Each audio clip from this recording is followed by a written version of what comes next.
ಇದೇ 2024 ಆಗಸ್ಟ್ 5 ಸೋಮವಾರ ರಂದು ಶ್ರಾವಣ ಮಾಸ ಆರಂಭವಾಗುತ್ತದೆ. ಈ ಅವಧಿಯಲ್ಲಿ ಸತ್ಕಾರ್ಯಗಳನ್ನು ಮಾಡಲು ಸರಿಯಾದ ಸಮಯ. ಈ ಮಾಸದಲ್ಲಿ ಬರುವ ಎಲ್ಲಾ ಸೋಮವಾರಗಳು ಮುಕ್ತಿಯ ಸೋಪಾನಗಳು ಎಂಬುದು ಶಿವನ ಆರಾಧಕರ ನಂಬಿಕೆಯಾಗಿದೆ. ಪರಶಿವನಿಂದ ಬ್ರಹ್ಮ, ಬ್ರಹ್ಮನಿಂದ ದಕ್ಷ, ದಕ್ಷನಿಂದ ಮನು, ಮನುವಿನಿಂದ ರಾಜರು, ಪ್ರಜೆಗಳು, ಪ್ರಜೆಗಳಲ್ಲಿ ಸ್ತ್ರೀ ಪುರುಷರೆಂಬ ಎರಡು ವರ್ಗ, ಪ್ರಜೆಗಳು ಸೌಖ್ಯದಿಂದ ಬಾಳಿ ಬದುಕಲೆಂದು ಇಳೆ, ಗಾಳಿ, ಮಳೆ, ನದಿ, ಬೆಟ್ಟ, ಪರ್ವತ, ಸೂರ್ಯ, ಚಂದ್ರ, ನಕ್ಷತ್ರಗಳು ಮತ್ತು ಸಕಲ ಸಂಪನ್ಮೂಲಗಳಿಂದ ಈ ಸೃಷ್ಟಿಯು ಸಮೃದ್ಧವಾಯಿತು.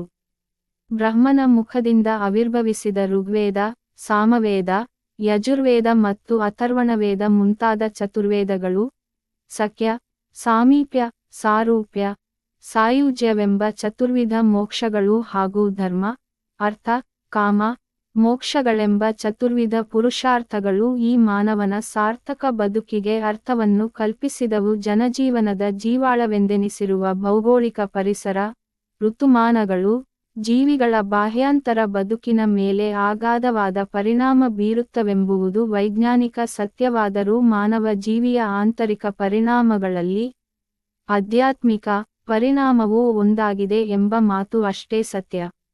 ಇದಕ್ಕೆ ವರ್ಷಾ ಋತುವಿನ ಶ್ರಾವಣ ಮಾಸವೇ ನಿದರ್ಶನವಾಗಿದ್ದು, ವರ್ಷದ ಎಲ್ಲ ಧಾರ್ಮಿಕ, ಆಧ್ಯಾತ್ಮಿಕ ವಿಧಿಗಳ ಆಚರಣೆ ಈ ಶ್ರಾವಣ ಮಾಸವು ಮಾವು ಮೀಸಲಾಗಿರುವುದೇ ಮೂಲ ಕಾರಣವಾಗಿದೆ ಎಂದು ಹೇಳಬಹುದು.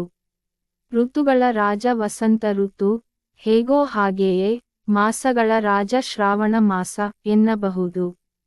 ಶ್ರಾವಣ ಮಾಸದಲ್ಲಿ ನಡೆಯುವ ಧರ್ಮಾಚರಣೆಯ ವಿಧಿ ವಿಧಾನಗಳಾದ ಜಪ, ತಪ, ವ್ರತ, ನಿಯಮ, ಪೂಜಾನುಷ್ಠಾನ, ಪುರಾಣಶಾಸ್ತ್ರ, ಪ್ರವಚನ, ಭಜನೆ, ಕೀರ್ತನೆ, ಸತ್ಸಂಗ್, ಪುಣ್ಯಕ್ಷೇತ್ರಗಳ ದರ್ಶನ, ಯಜ್ಞ, ಯಾಗ, ಹೋಮ ಹವನ ಮುಂತಾದವುಗಳಿಗೆ ಶ್ರಾವಣ ಮಾಸವೇ ಏಕೆ ಮೀಸಲಾಗಿದೆ?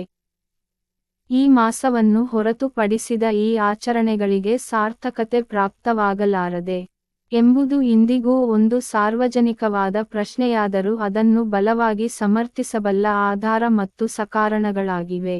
ಮಾಸದ ಮಹತ್ವ. ಶ್ರಾವಣ ಮಾಸದಲ್ಲಿ ಒಂದೇ ರೇಖೆಯಲ್ಲಿ ಬರುವ 17 ನಕ್ಷತ್ರಗಳು ಮಂಗಳಕರವಾದ ಮಳೆಗೆರೆದು ಧರೆಯ ಜನರಿಗೆ ಉನ್ನತ ಫಲಗಳನ್ನು ನೀಡುತ್ತಿದೆ.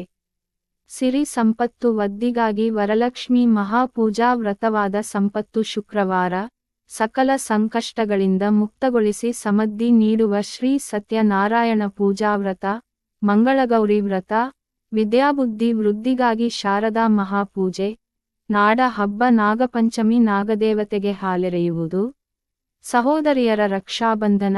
ಈ ಧರೆಯಲ್ಲಿ ದಶಾವತಾರಗಳನ್ನೆತ್ತಿ ದುರುಳ ದೈತ್ಯರನ್ನು ಸಂಹರಿಸಿದ ಶ್ರೀಹರಿಯು ಕೃಷ್ಣಾವತಾರವೆತ್ತಿದ ಪ್ರಯುಕ್ತ ಶ್ರೀಕೃಷ್ಣ ಜನ್ಮಾಷ್ಟಮಿ ಆಚರಣೆ ಮುಂತಾದ ವಿಧಿ ವಿಶೇಷಗಳಿಗೆ ಈ ಮಾಸವೇ ಪ್ರಧಾನವಾಗಿದೆ ಹಾಗೂ ಶ್ರಾವಣ ಸೋಮವಾರಕ್ಕೆ ಅಗ್ರ ಸ್ಥಾನವನ್ನು ಕಲ್ಪಿಸಲಾಗಿದ್ದು, ಈ ಮಾಸದಲ್ಲಿ ಬರುವ ಎಲ್ಲ ಸೋಮವಾರಗಳು ಮುಕ್ತಿಯ ಸೋಪಾನಗಳು ಎಂಬುದು ಶಿವಭಕ್ತರ ನಂಬಿಕೆಯಾಗಿದೆ.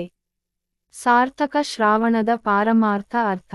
ಶ್ರವ ಸವರಿಸು ಸುರಿಸು, ಶ್ರವಕ ಸುರಿಸುವ. ಈ ಶ್ರವಕವು ಶ್ರಾವಕವಾಗಿ 27 ನಕ್ಷತ್ರಗಳು ಒಂದೇ ರೇಖೆಯಲ್ಲಿ ಬಂದು ಮಂಗಳಕರ ಫಲಗಳನ್ನು ಗರೆಯುವ ಮೂಲಕ ಶ್ರಾವಣವಾಗಿ ರೂಪಾಂತರ ಹೊಂದಿರಬಹುದು ಅಥವಾ ಶ್ರವಣ ಅಂದರೆ ಆಲಿಸು, ಕೇಳುವುದು. ಸರ್ವಶ್ರೋತಗಳ ಶ್ರವಣೇಂದ್ರಿಯಗಳಿಗೆ ಯೋಗ್ಯವಾದ ಪಾರಮಾರ್ಥ ತತ್ವಧಾರೆಯನ್ನು ಶ್ರವಣ ಮಾಡಿಸುವ ಮಾಸವೇ ಶ್ರಾವಣ.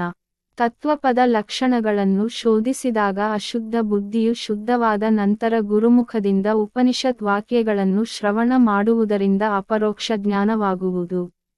ಆಗ ತಾನೇ ಪರಮಾತ್ಮನೆಂಬ ಭಾವವು ಸುಸ್ಥಿರವಾರವಾಗುವುದು. ಬಾನ ಆಕಾಶದ ನೀಲಿ ಬೆರೆತಂತೆ ಸಾಗರದಲ್ಲಿ ಜಲಬಿಂದು ಸೇರಿ ಹೋದಂತೆ ಜೀವನು ಬ್ರಹ್ಮನಲ್ಲಿ ಲೀನನಾಗುತ್ತಾನೆ. ಹೀಗೆ ಜೀವ ಶಿವರ ಐಕ್ಯತ್ವ ಘಟಿಸುವುದು ಮತ್ತು ಅತ್ಯಂತ ದುಃಖ ನಿವೃತ್ತಿ, ಪರಮಾನಂದ ಪ್ರಾಪ್ತಿಯಾಗುವುದು. ಇದು ಶ್ರವಣ ಮಾತ್ರದಿಂದ ಘಟಿಸುವುದು. ಅಂದರೆ ಪರೋಕ್ಷವಾಗಿ ಶ್ರವಣ ಆಲಿಸು, ಆಲಿಸಿದಾಗಲೇ ಮುಕ್ತಿ ಎಂದರ್ಥ. ಆದ್ದರಿಂದ ಶ್ರಾವಣದಲ್ಲಿಯ ಶ್ರವಣ ಪದವು ಮೋಕ್ಷದಾಯಕವಾಗಿದೆ. ಶ್ರವಣ, ಮನನ, ನಿಧಿಧ್ಯಾಸ. ಈ ನಿಧಿಧ್ಯಾಸದ ಪ್ರತಿ ಒಲವೇ ಸಮಾಧಿ. ಇದೇ ಮುಕ್ತಿಯ ಸಾಮ್ರಾಜ್ಯವಾಗಿದೆ. ಆದ್ದರಿಂದ ಶ್ರಾವಣವು ಮುಕ್ತಿಯ ಮಾರ್ಗಕ್ಕೆ ಕೊಂಡೊಯ್ಯುತ್ತದೆ ಎಂಬ ಮಾತನ್ನು ಸಮರ್ಥಿಸುವಂತಿದೆ.